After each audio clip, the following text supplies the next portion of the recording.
Magandang gabi po sa inyong lahat. Welcome po sa News Up to Date. Ang topic po natin ngayong gabing ito ay tungkol pa rin sa U-Trade International. Kasi ito nga U-Trade International ay nagbago na naman ang patakaran sa kanilang investment plan. Ito nga ba ay sinyalis na ito'y tatakbo? At sila ba ay nagmamadali na para makakota na at makatakas na? Kasi pabago-bago ang plano nila, di ba? Una yung 32 days at every 8 days ang payout. Tapos naging 25 days. Tapos isang bagsakan at lumaki na rin yung pangakong kitaan. At ngayon naman 25 days pero every 5 days ang payout. Nararamdaman natin na yan ginagawa nila para makarecruit pa na mas marami at tatakbuhan na agad yan.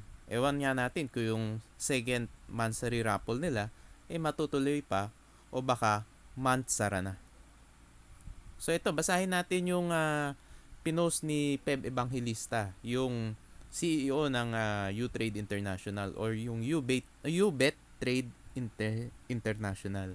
So, tama-tama, di ba? U-Bet Trade. Kasi ibe-betray ka nila once na naabot na nila yung quota nila. So, ayan nga. Yun daw goal niya, paano daw kayo mas magbe-benefit. Ayan.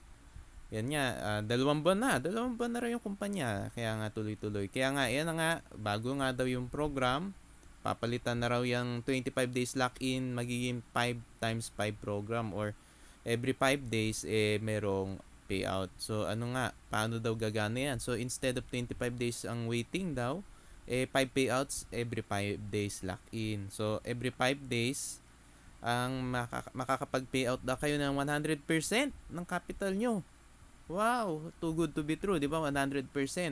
So, after 25 days, 500% daw ang kikitain. So, dito pa lang, too good to be true na, di ba? Saan nila kukunin nyo within 5 days? So, tandaan nyo, baka next week to, wala na. O baka bago matapos sa November, wala na ito. Yan nga. Pero itong patakaran daw na ito ay effective lang doon para sa mga bagong pay-ins. So, ito nagmamadali na. Gusto na makakuha ng mga bagong pay-ins. Kaya nagbago na naman. So, ito na nga. Ito na ang kinatatakot natin. 'Di ba? Ito na yung maring pagtakbo na bago matapos itong buwan na ito o baka next week tumakbo na talaga ito. So, yun nga, advance payout daw. Wala po, hindi po ano yan. Ano lang kayo, pinapadama lang kayo pero tatakbuhan ho kayo niyan. Ganyan ho lahat yung technique ng mga yan. Ngayon, nagkakaroon na ho ng mga delay-delay. So, alam na ho natin kung saan ho yan mapupunta. At syempre, may mga pa-promo-promo pa. Alam din po natin na yung mga promo na yan, talagang puro kalokohan lang. Yung mga pa-promo na yan para makapanghikayat itong every 5 days na payout, ito ay ginawa nila para makapag-recruit ng mas marami at makatakbo agad. So, ito yung post ni Peb Evangelista. Susunod naman, titignan natin yung memo. Naglabas din kasi sila ng memo. Isang Tagalog or in Filipino at isa na naka-English or in English. So, una, babasahin muna natin yung in Tagalog or in Filipino. Tapos, titignan din natin yung English. So, yan. Para magmukhang legit, naglalabas sila ng mga memo-memo. Pero, ang kailangan po ay secondary license. Kung wala po secondary license sa isang company, yan po ay isang malaking scam. So, ito po, tignan naman po natin yung mga inilabas na memo galing nga sa U-Trade International or U-Bet Trade International. So, ito na. Ito na po yung memo na in Tagalog. So, Office Memorandum number 7 daw, series of 2021. So, ito nga, galing nga sa presidente ng U-Trade na si Peb Evangelista o yung Chief Executive Officer nga nila. Yan inilabas noong November 10, 2021 at itong ang subject nito ay yung pag-implementa ng 5 times 5 program na idadagdag para sa 25 days program ng U-Bet Trade International. So yung U-Bet Trade International daw ay papalitan ng bagong programa ang 25 days program. Magkakaroon na ang U-Trade ng 5 times 5 program. Ang 5 times 5 ay hahatiin sa 5 payout.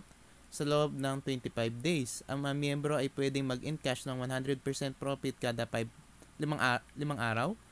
Ang payout schedule ay hindi magbabago, samantala ang old program ay magiging option para sa mga gustong mag-join sa 500 pesos na plan.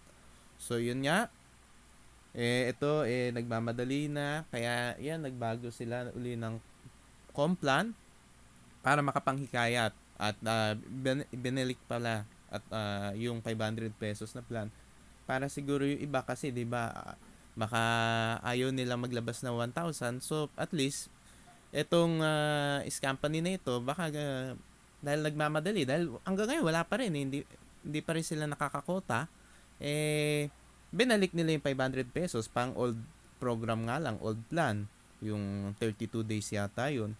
Pero tingin ko wala nang magiging payout to baka hanggang ngayon buwan na lang na ito talagang nagmamadali silang tumakbo. Ang problema nga lang kasi yung kinuha naman nila CEO, hindi naman kapanipaniwala naman. Ano ba naman kasi ang CEO na kinuha nyo? Sana naman kumuha kayo talaga yung mukha CEO at saka yung astang CEO. Hindi yung kung sino-sino lang. Minsan napaghalataan ko kung sino-sino na lang ang yata ang kinukuha nyo Parang kung sino na lang yata madampot nito gagawin ng CEO para sa mga company. Kaya, syempre yung mga tao dahil siguro iba natuto na at nakita naman nila hindi naman tumukha talaga CEO, ayaw na nila. Hindi na sa invest. Tsaka nakita nyo yung may opisina, di ba? Props lang yung opisina niyan. Props lang po. Props lang yon para magmukhang legit. Kasi iba naghanap na opisina Pero tandaan nyo, kahit ho may opisina, hindi ho ibig sabihin legit. Para ho masabing legit, kailangan may secondary license. At hindi ho batayan ng payout. Dahil karamihan naman dyan, nagbibigay talaga ng payout sa umpisa para makapanloko pa. Meron lang mga ibang company na tumatakbo agad, di ba? Kaso, bihira naman yun. Kadalasan nagpapatagal muna, di ba? Meron talaga nagtatagal ng taon, yung Masamart, yung mass drop, ganun din siguro plano nila. Kaso nabulilyaso agad sila, kaya wala. Taob agad yung mass drop. Yung Masamart, taob na rin ngayon. So, itong U-Bet Trade International or yung U-Trade International, talagang tataob talaga ito. Taob na taob to. Alam natin yan. So, yun nga. Ang basahin naman natin ay yung English naman. So, ito, tignan natin. So, ito na may English. So, basahin na lang natin, no? Ito yung subject, implementation of 5x5 program. In addition to U-Bet Trade International 25 days program. So, parehas naman yung date, tsaka iba pang detalye. So, basahin na lang natin diretso do sa text to. So, U-Bet Trade International will be adding another way to earn in our passive income. Since the start of the 25 days program, the management have come to a decision to divide the 25 days program lock in to 5 payouts every 5 days. The 500% will be divided into 5 payouts every 5 days. Members can encash 100% of their capital. Schedule will still be the same: Wednesday request and Monday receive. The old program will still be available for the 500 pesos plan. So, ayan nga, magre-request ka na Wednesday, matatanggap mo ng Monday. So, ganito talaga yung mga taktika ng mga company na yan. Laging ganyan. So, ito na. Ito na nga masasabi talaga natin. Nabasa naman natin, 'di ba? Nakita naman natin yung memo in Tagalog at in English. Mas klaro lang talaga do sa English. Kasi parang pinatranslate lang do sa ano yung English to Tagalog So, pabayaan na natin 'yon. Talagang nagmamadali na sila Gusto na lang talaga na makapanloko pa. So, ang masasabi nga natin, yung mga nakapag-invest na, mag-refund na kayo. At para naman doon sa mga may plano pa mag-invest, wag na po. Wag na kayo mag-invest. At para naman doon sa mga upline, no? Wag na nga kayong mag-recruit. Wag na kayong mag-recruit. Tsaka yung mga ibang vloggers, wag na kayong mag-recruit. Maawa naman kayo sa kapwa nyo para lang kayo kumita. Magre-recruit pa kayo. Alam nyo na nga ang patakas na to Tignan nyo, ito na yung mga sinyalis na patakas na itong mga pasimuno na U-Bet Trade International o mas kilala nga sa U-Trade International. So, patakas na nga ito. Ito, alam na natin, wala na. So, mga kababayan mag-iingat. Huwag nang mag-invest dito. At sa mga, lalo na sa mga OFW, wag kayong mag-i-invest sa mga ganito. Dahil mahirapan kayo habulin ito dahil nasa ibang bansa kayo, kailangan nyo pa umuwi para lang kasuhan ito. So, tandaan nyo na marami ng mais company ang bumagsak, marami ng naloko, mga ganito modus, pare-parehas lang, malaking pangakong kitaan sa napakaigsing panahon, ayun nga, ngayon pahirapan mabawi yung pera. Kaya nga mga kababayan na paalala, huwag na kayong mag-invest dito sa Utrade International or UBetTrade International dahil ito po ay 100% na scam.